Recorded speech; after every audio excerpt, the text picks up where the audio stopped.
this, and we now reopen the conference with a fantastic event connecting the renowned politician Mary Robinson and the political activist Kehkashan Basu in the second event belonging to the brand new initiative Speakers in Conversation.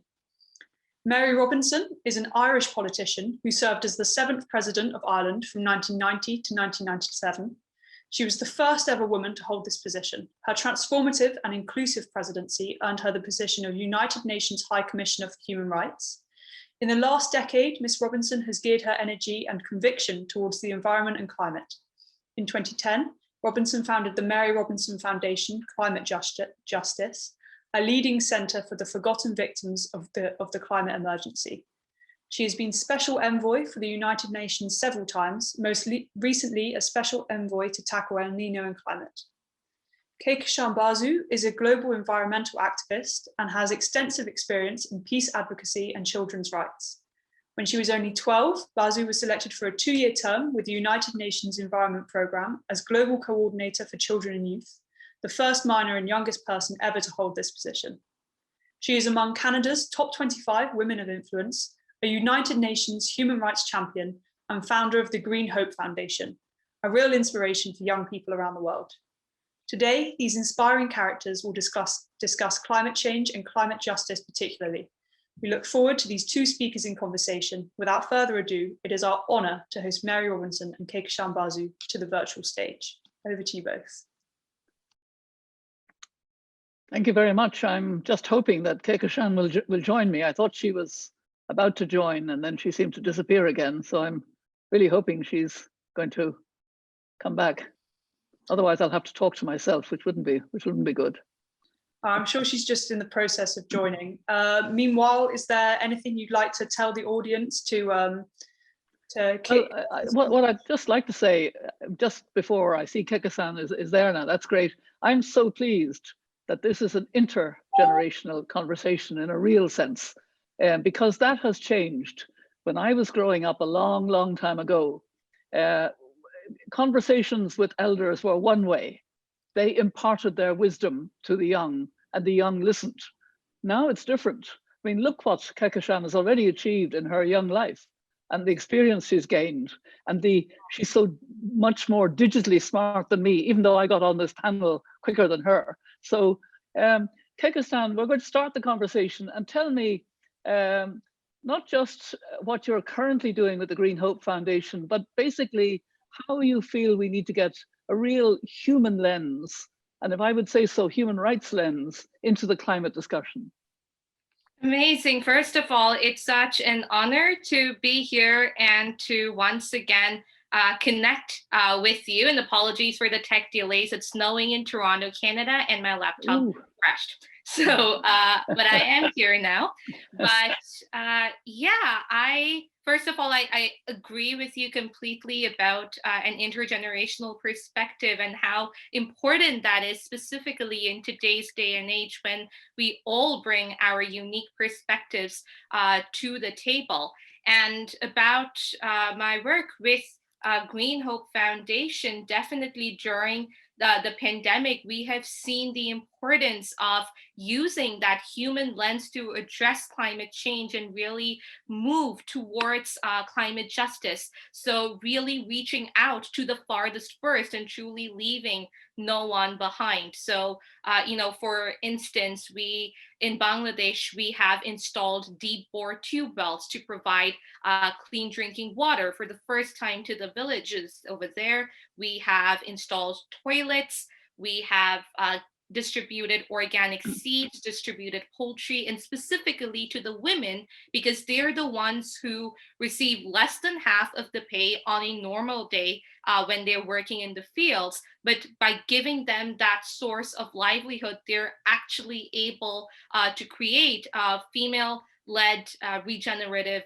circular economies. And then on the other side of the world, in Liberia, we have installed solar panels to ensure that children in the town that we've done that in are able to go to school, study at night, go to school, and also move away from that life of drugs and crime. And of course, at the same time, we have gone online entirely. So we have an outreach of over like 140,000 in general, and then 65,000 is just during that pandemic. So we've been able to reach out to a lot of people who are usually left behind in this dialogue, and really moving towards climate justice in that way, and ensuring that, you know, those who are marginalized, those who are vulnerable, are really at the table. And actually, this leads me to want to ask you about something, and that we've spoken on a panel before where you said that climate change is a man-made issue and therefore requires a feminist solution. And I so believe in that, specifically seeing that whole adage come to life on the ground. So yeah, I just wanted to ask you, can you tell us from your perspective as a leader in this field, the challenges and the feminist solutions that exist in terms of getting these vulnerable populations active participation to the table, and how this feminist solution can help to bridge that opportunity gap? Well, thank you, Kehkashan. In your own work in both Bangladesh and Liberia, as you described, I'm sure you saw on the ground that it is women who build the resilience. It is women who make their communities more resilient simply by force of working together in a group usually. And, you know, I've been thinking about this a lot. I mean, I made that statement for my podcast called Mothers of Invention. I do it with a younger Irish woman who's also a comedian, and a really great woman from Sri Lanka, Tamale, Maven Tamale. And we wanted to be a little bit provocative, that climate change is a man-made problem and requires a feminist solution. But of course, we were careful to say, and I always say, man-made is generic. It includes all of us. And we hope that more and more men will adopt a feminist solution. So that brings what is a feminist solution. And it's a problem-solving solution. It's one that isn't hierarchical. It is one that's collaborative. It's one that listens to everyone. It's one that cares, as you said earlier, it cares to make sure we don't leave anyone behind. And so I think this is a time, and I think the COVID has shown us two things. It has disproportionately and negatively affected more women. More women have lost jobs. More women have to stay home and care for the young or the very old, the preschool, the school learning, etc. So women have lost their jobs disproportionately, and yet women also are the care workers, the doctors, the nurses, the cleaners in hospitals, the low-paid services that keep us all going at the moment. And they're the ones that are moving around while we're locked up in wherever we are. And at the same time, we're seeing women's leadership. Women-led countries are doing better, and that's really good to affirm the value of women's leadership. So we have to kind of bring those two together, bring together the fact that women are more vulnerable and young people are more vulnerable because of COVID, and yet they're also very active agents of change and participants. Absolutely. So, yeah. So, I mean, you know, given that, I mean, how do you see, particularly from the perspective of young people, because I've talked about women, how do you see young people, high unemployment, you know, young people work in the services area and have lost their jobs? How do you see the situation? Well, you know, in that regard, something that we have been promoting is that, you know, be your own boss, like capitalize on your own talent, see what new ways you can come into the workforce, be an entrepreneur. And that is something that, you know, with young people and with a lot of us having that access to technology, we have seen that it is possible for young people to be able to do that. And it's probably easier than when tech was not there. So I definitely think that young people continuing their advocacy, becoming their own boss, and trying to create change in their own small way is something that can definitely ensure that as we rebuild better, we are able to not just have the stereotypical traditional jobs, but have new jobs that ensure the creation of regenerative circular economies, and particularly green jobs. So yeah, I think that young people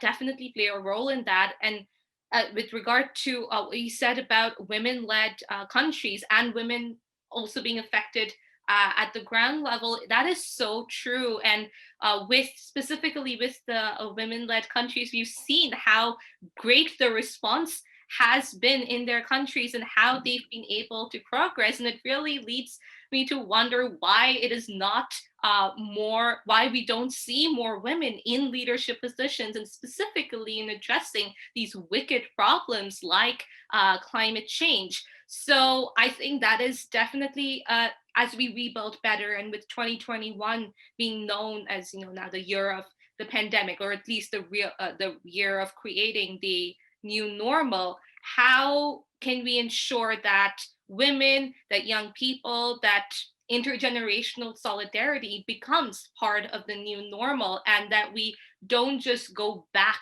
to our old practices of just economic gain at the cost of the environment and society, and leaving those who are most vulnerable and affected behind.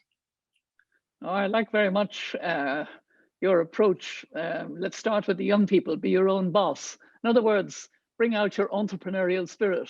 Find out what you can do imaginatively and create potential for jobs and future, and to serve people and to make life better for people simply by using your talent and using your imagination and being innovative.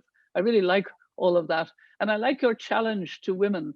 In my experience, until comparatively recently, I mean, until about the last 2 or 3 years, women's groups, when they got together, didn't prioritize climate. They would talk very knowledgeably about health, including internationally. They talk very knowledgeably about education and education of girls internationally. And they talk about equality issues, Me Too issues, all of that. But somehow the climate crisis wasn't really an issue. It has become more and more, and I think it makes every sense, because it's women who see the impacts on the ground, and it's happening all over the world now. I mean, that's one of the injustices of climate, that it affected the poorest countries and the communities like Bangladesh that you mentioned much earlier than Europe or the United States or Canada. So we lived in a kind of comfort zone, whereas the Bangladesh people and small island states and African countries were living an existential threat much earlier, even though they were least responsible. And so now I think people are really recognizing, and I think COVID actually helps. Let me tell you very briefly 4 ways in which I think COVID helps. So I might ask you for your response. COVID helps, first of all, in reminding us that collective human behavior can make a difference, because that's all that's keeping us from the virus. Secondly, that government matters. We already mentioned that. Thirdly, that science matters. We have to listen to the science. We listen to the medical experts. We have to listen to the climate scientists. And the fourth one, which is a kind of interesting one, compassion matters. We are seeing, I'm sure you're seeing it in Canada, I'm seeing it all over the world, the more neighborliness, more caring about those worse off. COVID is not equalizing things. We're not in the same place. Many of us are much, much more privileged, but we're all out of our comfort zone in that sense. And it makes us more open to the suffering of others and more open to a kind of solidarity. So what do you think of that? I completely agree. I mean, in terms of, I think multilateralism, we have seen more of that, and cooperation. And, one of my Green Hope members had actually asked a question during one of her webinars, saying that if we actually adopt the same approach that we used for COVID, with everyone kind of working together and coming together to address this global problem, if we used that same approach for addressing climate change and our other global issues, how much better would we be in terms of creating that new normal and actually achieving a sustainable future? So I completely agree that this pandemic has really exposed the inequalities that were already there.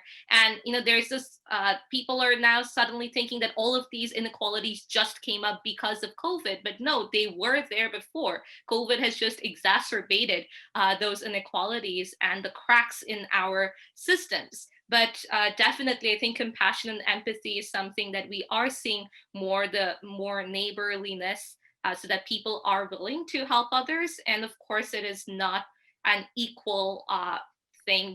We are, of course, more privileged in that sense than people who are affected on the ground and continue to be affected by climate change induced disasters. But definitely. And I think in terms of government and the importance of government, often, and as a young person, I've heard it many times that young people are only blaming the government, but and not actually involving them in dialogue to see how we can rebuild better. But I definitely think that civil society, private sector, and government, all sections of society need to come together and engage all stakeholders to create that sustainable dialogue. And I have seen that, and especially in our work on the ground, how important the sustainable development goals are actually in ensuring that we are able to have that collaboration with Goal 17 partnerships, but also implementing the SDGs on the ground. And, the SDGs have already provided us with the framework for action. And it's only now, sadly, that it took COVID to make us aware that there are these actions that are already mandated by the world's apex body. So how do we implement that? So, yeah, I think now my question, I guess, would be that how do you see the SDGs now playing a greater role in this last decade of action and ensuring that, something like this, the pandemic, the problems that arose from this pandemic do not happen again? And how do the SDGs and localizing them, how do they play a role in stopping that from happening? Well, thank you. It's a really good question. And just before I come to it, and I will answer the question, I like the sense I get from you that you don't want to go back to those inequalities that were there, that COVID has exposed. And it has exposed the intersectionality, which is a great feminist word, the connections between racial injustice, gender injustice, poverty injustice, disability injustice, whatever. They're all connected. And I think it's a way of getting us all out of our silos into more of a civil society broad movement for, and I like to think that we create a different narrative. I don't even like what the UN, believe it or not, I'm critical now of the UN saying build back better, because it kind of, the build back seems we want to go back to so-called normal. I would prefer to say build forward with equality and fairness, but how are the SDGs important? I had one of my mandates for the UN. I was the special envoy of the Secretary General for climate change before Paris. And therefore, I was kind of able to witness the discussions around the Sustainable Development Goals in New York in September 2015. And it's a remarkable document, the 2030 Agenda, because it speaks of human rights and gender equality, Goal 5, and Goal 13 on climate, and Goal 7 on access to energy, and all the rest of it, and Goal 16 on justice and accountability. And why did we get such a good document out of 193 countries? I think it was because they kind of engaged in this, knowing that it was replacing the Millennium Development Goals, which had been mainly for developing countries. This was going to be for all countries, rich and poor, big and small, developed or developing, whatever. And countries kind of said to themselves, we'll make it a good document, but we can pick and choose. We can decide how much we're going to do. And that was very much why we got that agreement. And then the Paris Agreement, a few months later in December, was a little bit more binding, but not much of it really was binding. But it had a goal of staying well below 2 degrees Celsius and working for 1.5 degrees. And the working for 1.5 degrees was to it was a sort of sop to developing countries because they insisted, and civil society insisted. I remember in the street in Paris, 1.5 to stay alive, 1.5 to stay alive was the mantra. And so that was put in. But then the scientists in their report in October 2018, so just over 2 years ago, said, 1.5 degrees has to be the standard for the whole world, because the difference between 1.5 degrees and 2 degrees is really serious. In that period, the coral reefs may disappear, the Arctic ice may melt, and the permafrost may also send up methane as well as emissions when it's melting. So, we really have to all stay at 1.5. And I think from that point onwards, neither the 2030 agenda with its 17 sustainable development goals, nor the goal in the Paris Agreement, neither of them were in fact voluntary from then on. They were actually, they were compelling if we want to have a future for our humanity. It's as serious as that. So that's the difference, I think, now in the Sustainable Development Goals. It's no longer picking and choosing. It's actually trying to make it clear that we have to implement as fully as possible, and that COVID is actually undermining the capacity of the poorest countries, because it's undermining, first of all, capital fled from countries in Africa and elsewhere in the developing world to the rich world to pay for the way in which the packages of solidarity in those rich countries. Secondly, the workers in those rich countries couldn't send remittances because they were out of work, they were laid off. And thirdly, there's a huge debt overhang. So we've got to really address that kind of debt, and that COVID has driven the Sustainable Development Goals backwards. So we have to really renew with a much more sense of clear purpose, not we'll pick and choose, but purpose to fully implement. Absolutely, yes. And I too was there when the SDGs were adopted as the youngest actually of the 193 young people who were each how old were you? I was 15. So yeah. I was the only one under the age of 18 who was there. But I definitely attended all of the intergovernmental negotiations, open working groups, the HLPS, everything to really see what I could learn from there, see what policies were being implemented, and then ensure that we were able to take that to the ground and really bridge the gap between the top down and bottom up processes. And you are right that the SDGs, the Paris Agreement, it's no longer an option for countries and individuals to take action. It's something that we have to do now to actually ensure the survival of humanity and our planet. And the saddest thing is that I think there were 21 targets of the SDGs that actually had a target date of 2020. And one of them actually had to do with disaster risk reduction and relief. And now we are in 2021 and many of those haven't been achieved. So it's really up to us to ensure that we localize the SDGs, recognize the unique challenges that each country and region faces, implement the SDGs in that regard. And if every single country and region does that, then we will be able to implement Agenda 2030 in letter and in spirit. And one of the things I find most powerful about the 2018 IPCC report is that it also says that government action is important, sure, but it also requires individual actions and every single person holding themselves accountable and taking responsibility. And that is exactly what I've seen through my work through Green Hope Foundation. And one of the key aspects in that we've seen is through education for sustainable development. So not just teaching children about the traditional academics, but actually enabling them to be empathetic, compassionate global citizens who don't just see a problem and they're like, oh, it's for someone else to solve. No, it's not for someone else to solve. It's going to affect you as well in one way or the other. So how do we, and that actually enables the SDGs to be localized. And one of the really fun ways that we use, and you mentioned earlier, innovation, is to engage the children. We use music,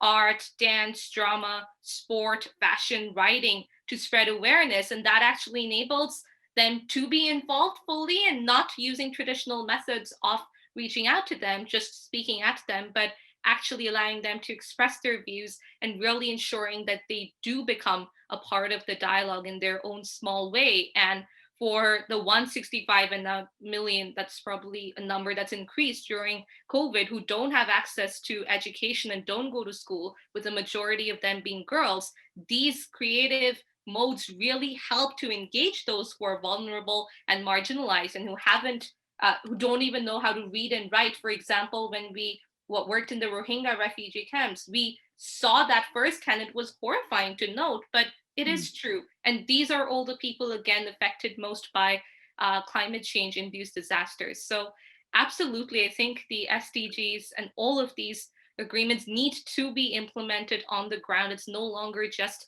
having the discussions. We have to take action. And one of the, and I also agree about your point of building forward better. And we notice I say only rebuild better. I do not say build back better, but definitely rebuild better or build forward better is something that I definitely support, because yeah, we cannot go back to normal, because normal wasn't helping us.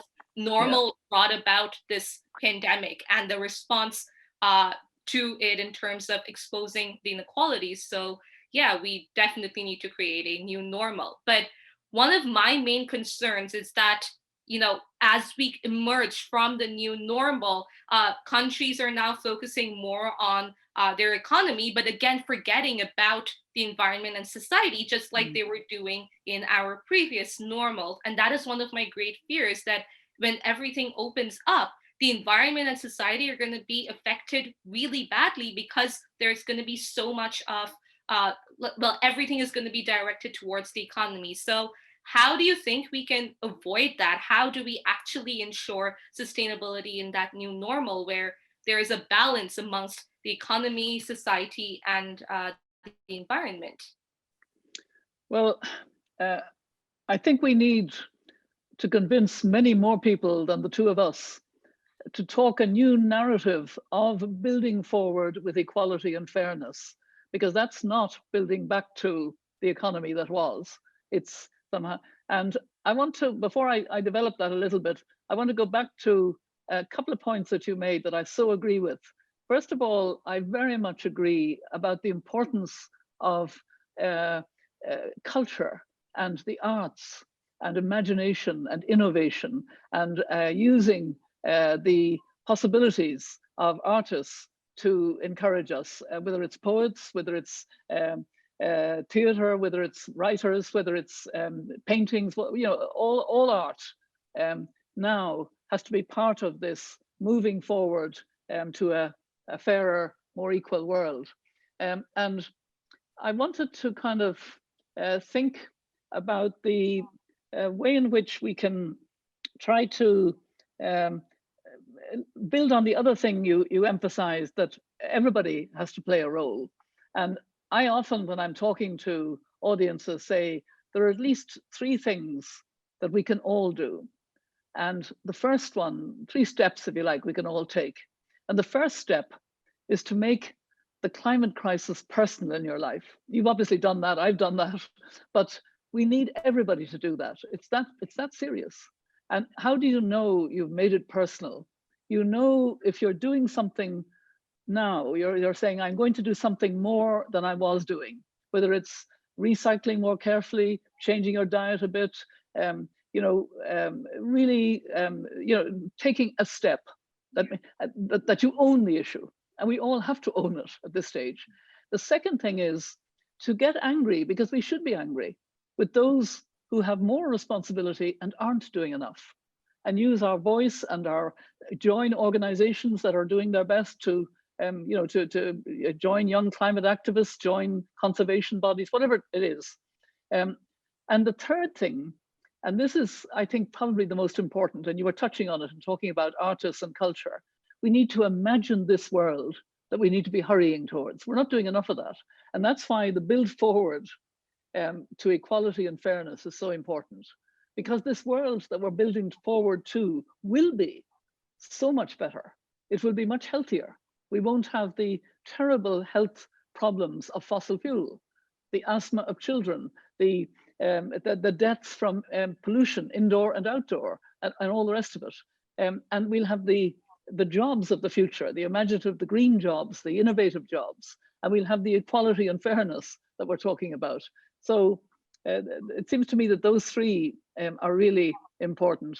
And now I've kind of lost the thread of what you really asked me, because I wanted to build on what you were saying. Do you want to come back again? Was there something I've missed? Sure. I was actually asking about how can we ensure that as we rebuild better and build forward better, the economy is not just the focus. Yeah. How do we not leave behind the environment and the society as well? Christiana Figueres has a good way of looking at that. She's somebody who likes to see things in pictures. It helps her to think. And the picture she has, and I'm sure you've seen it because it's used a lot, is 3 waves affecting people. And the immediate wave is the economic fallout from COVID. Mm-hmm. And the second wave, which is bigger, is COVID itself, because it's also health and everything else. And the third wave is the climate crisis. Mm-hmm. So these are the tsunamis that are affecting us. So in order to come out of the second wave of COVID, we have to come out of it in a way that addresses that even bigger crisis wave of the climate crisis. And therefore, we have to align everything we do, all the financing of what we do, the packages of financing for trying to bring the economy back to life, if I could put it that way, all has to be actually switching to an economy that can deal with the climate crisis. And we're not doing that enough. That's what the COP in Glasgow in November is all about. Every country in the world has to commit to be 0 carbon by 2050, at least, at the latest. Every company has to commit to that. Every community has to commit to that, every local authority, every city. But that's not enough, as Greta Thunberg and the children activists have been telling us. They don't want to hear too much about those long-term goals. They want to know what we're doing in the nationally determined contributions between now and 2030. And that's going to be, we've got to get out of oil and gas and coal in particular as quickly as possible. And we're not actually doing that enough at all.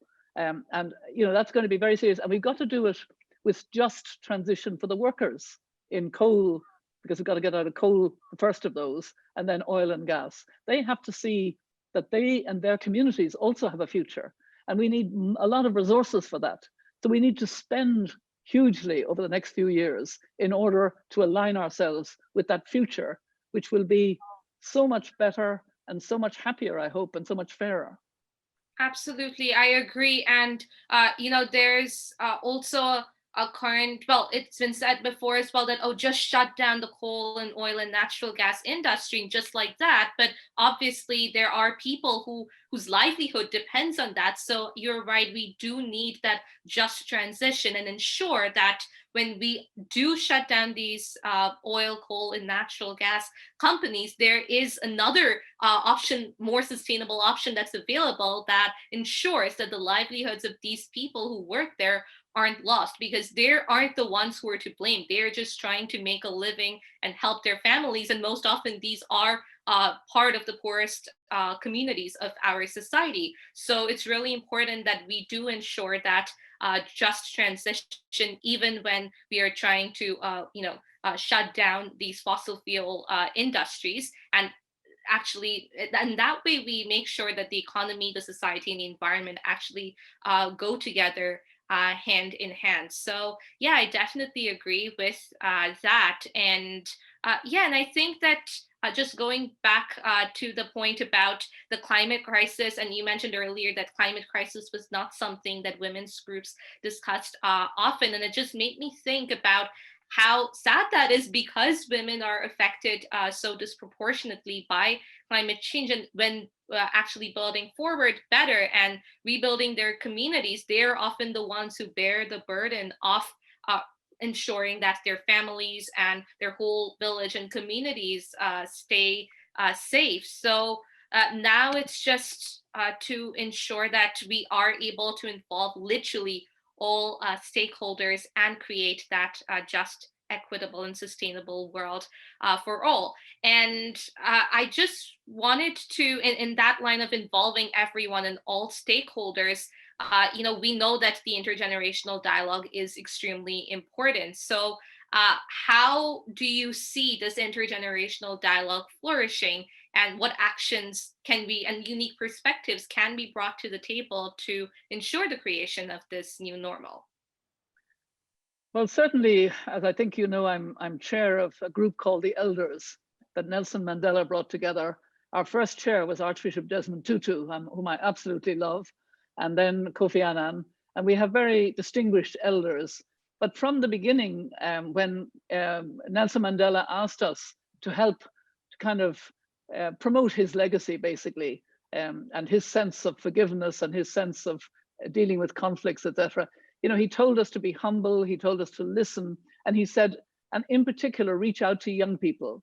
And I thought that was a very interesting. So from the beginning, we've been doing that. And if you look at our website, theelders.org, you'll see a lot of intergenerational blogs and blogs by young climate scientists, and a lot of reaching out of that kind. And I think what we need is to reach out even more broadly. Not only should we reach out to young people and to women, but a very important component is going to be the private sector. And I'm seeing some good leadership in the private sector. I'm part of a group called the B Team of business leaders. And they really are trying to give some leadership on the climate crisis. They gave leadership just in January before Paris in 2015. In January 2015, they committed in their companies to be zero carbon by 2050. Nobody was doing it at that stage. Christiana Figueres was delighted that some companies would do that. And since then, they've actually, a lot of them have said, no, 2050 is too late. We have to be 2040, 2035, whatever. And they're beginning to talk about stakeholder capitalism, not the kind of capitalism that was so unequal and is generally. And that means stakeholder means caring about the workers, caring about the communities of workers, caring about the consumers, caring about the environment, caring about social issues. And I think, that's a leadership that we absolutely need if we're going to have a more equal and fairer future. So I think young people and elders, we need to link in with and engage with the private sector and do it with honesty. Hold those who need to be held accountable. But if we see even fossil fuel companies making efforts, let's encourage them. Let's try and say, yeah, that's okay, but it's not enough. You're still, much more invested in fossil fuel than you are in green, and you actually spend more on advertising than on your green. So, be honest, but at the same time, encourage, because if we don't work in a collaborative, encouraging way, then we won't get the results. We won't kind of achieve what we want to. And I want to ask you about something we haven't talked about at all, and yet I'm more and more convinced of how important it is. One of the injustices of climate justice is what we've been doing to Mother Nature. The loss of biodiversity, the extinction of species. There was a report in May 2019 on the loss of 1 million species potentially. And we're seeing report after report, and there will be a big conference on biodiversity in China this year. So speak to me as a young person about how you see nature-based solutions playing a part in this.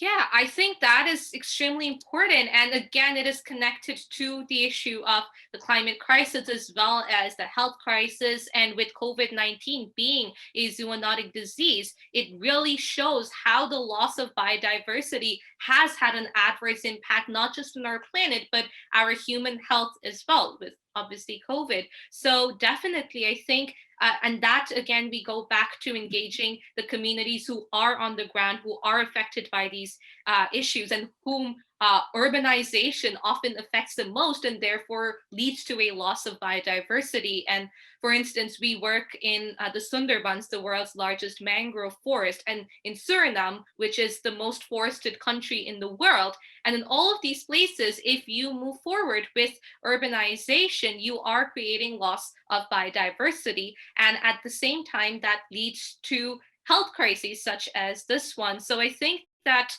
engaging with the locals, engaging the indigenous knowledge that is already present there, and really mainstreaming that, not just saying that, oh, that is something that is exotic or other, actually bringing those knowledge hubs to the forefront and localizing solutions once again, I think that plays a really critical role. And just to go back to your point of intergenerational solidarity and engaging the private sector, at Green Hope, we actually work with the hotel industry and the construction industry. The hotel industry in terms of educating their employees on recycling, on waste management, on using locally sourced ethical products to promote sustainable tourism within their hotels for the tourists, and in the construction industry, educating their engineers and architects on how they can build more sustainably. And I think that's so important because, we obviously, the private sector is to blame for many of the bad things that have happened in this environmental sector, but it's so important to not just leave them out of the dialogue. You have to engage them to bring about change. And the same thing goes for intergenerational solidarity, where I think a lot of young people have been saying that, oh, it's only the adults to blame, only the older generation. But I don't believe in that, because there's good and bad in every generation. And there are many in my generation who are definitely not on the path of our advocacy. So I think, yes, it is important to have that encouraging environment where we all work together to create that sustainable world. And just in terms of that, as you mentioned, you were the chair of the elders, you were president of Ireland, you were UN High Commissioner for Human Rights. So in your experience, how do you see leadership evolving in this new normal, and what actions need to be taken to ensure that all of us in our own small way, are able to lead that change in our own communities? It's an interesting question, and we think about it a lot, and we've discussed it quite a bit. And the elders are concerned about a lack of the kind of leadership we need, quite seriously for the last few years in our world.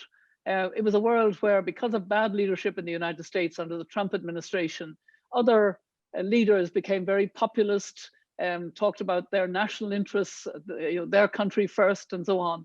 And multilateralism kind of slumped, frankly. Yeah. Now, with the Biden administration and with COVID, bringing us aware of our fragility, of our humanity, of the fact that we are connected globally with each other, and if we don't have fair access to vaccines all over the world, which is something we haven't really talked about, they must get to developing countries too, or none of us will be safe. It'll come back in different mutations and so on. So we have been thinking a lot about leadership, and I think the leadership of the 21st century is not going to be so top down. It's not going to only depend on heads of state and government and big organizations and big things. It's going to actually be as much a kind of alliance of many different actors at different levels, bottom up, in the middle, and then the top down. And I think that that's going to have to really involve skills of communicating, digital skills. But again, COVID has made us all much more digitally smart. I mean, I have learned as an elder so much in the last year of how to communicate by Zoom and by other platforms. I mean, it stressed me beyond belief at the beginning, but you get used to something. And you're born into that generation, and as we began by saying, that intergenerational relationship is a much more evenly balanced one now, and that's good for the world, because you young people tend to have more urgency, rightly, about, am I going to have a future, for goodness sake? And I just want to come back. It's really almost to complete a little bit the discussion on the nature-based solutions. One of my hats, if you like, is I'm on a high-level steering committee of what's called the Campaign for Nature, and it's related to the Convention on Biodiversity in China. And we're advocating for protection of 30% of the land and 30% of the oceans, and we want to spread that message very widely, because at the moment we don't. It's 17% and 11%, I think, only protection. And this isn't an abstraction. This is actually crucial to restoring a balance with nature. So have you been involved in this in any way, and what do you think of it? About the nature-based solutions? Yes, and about the campaign to protect 30% of the land and 30% of the oceans. Not specifically the campaign, but our work ensures that we are able to reach goals exactly like that. And have nature-based solutions at the core of every single solution there is. I was asked at, someone else had once asked me that, why do you always bring things back to the environment, even when you're talking about society and environment? And my response was that, like Albert Einstein said, the environment is everything that isn't me. And to ensure that like nature is part of every single decision that we take, so we cannot forget about that. So I definitely think that nature-based solutions are extremely crucial in this day and age, especially when we're dealing with a zoonotic disease. And to ensure, and that would actually help to make sure that local communities and those who are left behind are involved and are not left behind in this process. So when we talk about leaving no one behind, that definitely includes having nature-based solutions to aid in this process. So and as you rightly said, if I may interrupt you, and we need to pay tribute to this, the huge wisdom of indigenous peoples. That's something that I've benefited from for the last 20 years in work on climate justice. The way, in fact, they not only live with nature, they think in terms of generations past and ancestors and generations forward. 7 generations forward is the norm, and then there's such wisdom of protecting the land, protecting the trees, protecting the forests, protecting the mangroves, protecting the soil, protecting the seeds. For example, I have a great friend whom you may have come across in climate discussions, Hindu Umaru Ibrahim. Hindu comes from Chad, and she was, as a young woman, a little bit older than you, but still young to be a chair of the Indigenous Forum for a while of the Conference on Climate. And she would talk about the importance of the indigenous wisdom. And she's actually involved in a mapping exercise in the Sahel, the Chad portion of the Sahel, mapping from the knowledge of the elders of just mapping in depth. But she's also using 3D science, and that's what I love. The sort of state-of-the-art science plus indigenous wisdom. I think there's great excitement in that. Absolutely, and that is exactly what we at Green Hope see with our work on the ground. We never tell the communities what to do. We work with them to come up with those localized solutions that they're the ones that they're going to be leading in their community. So I think that is so crucial to ensure that we do use that indigenous knowledge and not just, once again, just leave it behind and just say this is what should be done. And that's something that I think Western countries are guilty of in terms of just saying do this and that's it, this one size fits all. I think that is like, especially in this day and age, that is not going to work. You need to recognize that there are these local challenges and you definitely need indigenous knowledge and that local knowledge to bring about positive change. So yeah, I think this has thank you so much, Mrs. Robinson. I think this has been such an amazing dialogue. And just before we move on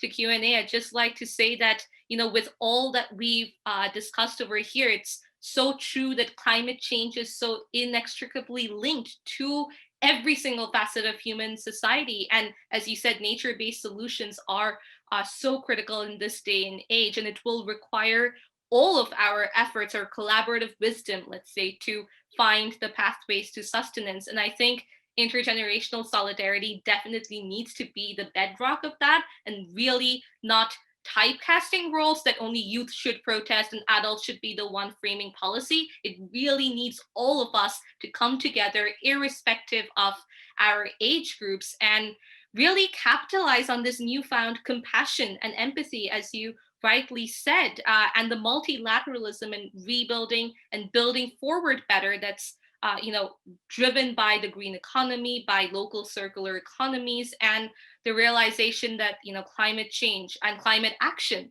requires local and global effort, and really building on what has been accomplished, seeing where we have been successful, but at the same time shaping new directions and new actions, and realizing that what has been promised to make a better future for all, it's not just a dream. We have to make it a reality. And that can be done by utilizing the experience and wisdom of our elders and the fresh perspectives and different kind of wisdom of our younger generations. So yeah, really, it's been an amazing conversation. Thank you once again, Mrs. Robinson.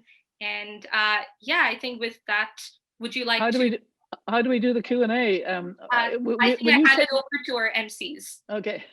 Hello. Well, thank you to both of you so much. I really agree with what you were both saying about how it's such a inclusive fight that really involves everyone, not just one type of person in this battle. And I can only commend your passion, both of you. It's clearly very infectious. We've got a lot of engagement from our audience, so it'd be a shame not to pose some of those questions to you. So I believe, Ms. Basu, you mentioned earlier about how the SDGs for 2020, we failed to achieve them. So we've got someone asking, at 2030, do you think we'll be establishing a new series of SDGs? And if yes, how do you think these will look? Well, that is a very good question. And it is my hope that we don't just go towards 2030 thinking that, oh, we're going to establish a new set of targets. We have to first focus on ensuring that by 2030 we achieve all of the SDGs. And should we create a new set of targets, which is possible, I think that those targets would be for maintaining what has already been achieved in terms of creating a sustainable world. But I definitely think that we have to focus on the SDGs first, instead of thinking of 2030 and saying that, oh, we're just going to create a new set of targets. I think that is not going to work. And in terms of actually creating change on the ground now, the SDGs have to be the main focus point, instead of just thinking of what are the next targets going to be. The next targets would be for maintaining that. Let's just say that the SDGs are here and now. We have to work on implementing them on the ground right now. Excellent, thank you, very inspirational. Ms. Robinson, anything to add to that? No, I think we'd take another question maybe. Yeah, brilliant, okay. And I believe at the beginning, Ms. Robinson, you mentioned how it's the world's poorest populations that were really affected worse by our failure to combat climate change and events like the COVID pandemic. So on that note, someone's asked about whether or not you both think that there should be legislation when it comes to tackling the super rich's carbon footprint, as we know that they make up a large proportion of it. I think it's an interesting question. I think we're getting closer to a kind of accountability. For example, countries are having cases against them. And my country, Ireland, had a case in our Supreme Court finding that Ireland was not adequately protecting, the Irish government was not adequately protecting. There's just been a case in France. There was the Dutch case, that was the first case. I think just as we're having cases against individuals, we're going to see more and more cases now against the big polluters, mainly the oil and gas polluters.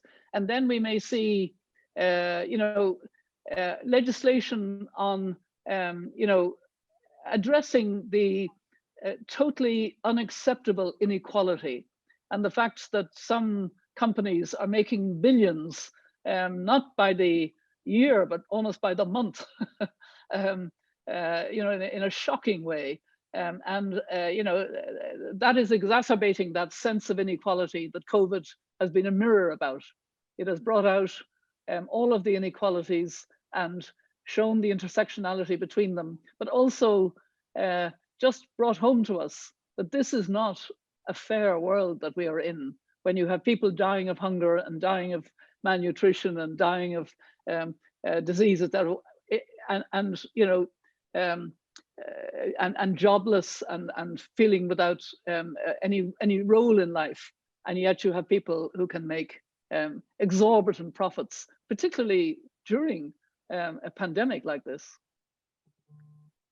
Yeah, absolutely. I agree with Mrs. Robinson. And while legislation is extremely important, here I think civil society also plays a very important role in implementing what the government passes as laws. And here, education for sustainable development does play a very important role, specifically in our education institutions. So again, we need all stakeholders to be involved. We need that legislation, sure, but we also need that to actually turn into action on the ground, and that, of course, civil society and other stakeholders, we play a very important role in taking that forward and leaving no one behind.